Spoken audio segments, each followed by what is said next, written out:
They said she was just a legend. A ragged doll left to rot beneath the twisted pines of Wicker Woods. But legends don't bleed. And legends don't scream. Last summer, I followed the rumors. I thought I'd spend one night near the clearing where the doll was last seen. I should have listened, because something was waiting. Now, every night, I hear her whisper my name from the woods behind my house, and I haven't slept since. There was once a girl named Elsie. She vanished in 1956 during a family picnic in Wicker Woods. They searched for days. The only thing they found was her handmade doll, propped up against a pine tree, her name stitched into the fabric. Elsie. Local lore claims the doll carries Elsie's spirit, waiting for a friend to play with. Forever. Since then, hikers reported sightings of the doll in impossible places, hanging from tree branches, buried halfway in dirt, sitting on mossy rocks, each time someone goes missing. But the town buried it as superstition.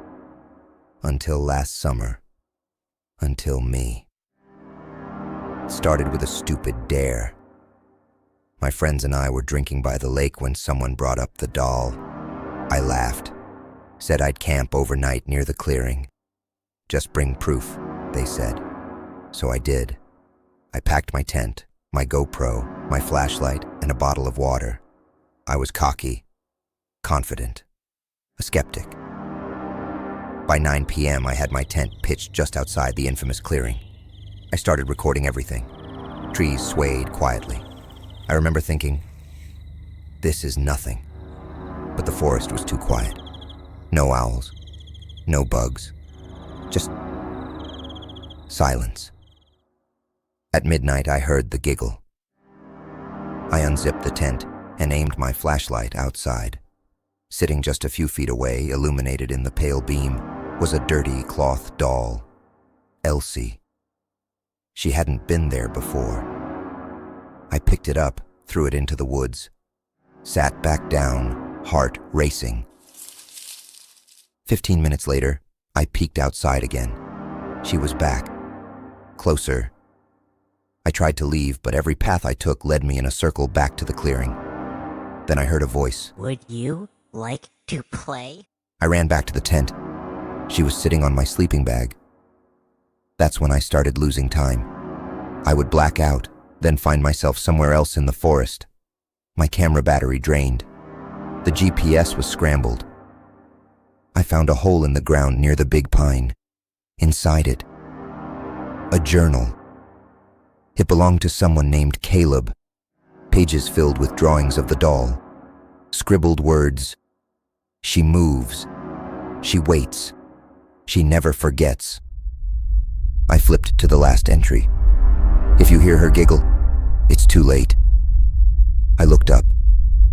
She was standing. Not sitting. Standing. Her head tilted, smile stitched wider than before. I ran. Branches whipped my face. Blood filled my mouth. Every direction, the same trees, the same clearing. I tripped, hit the dirt hard.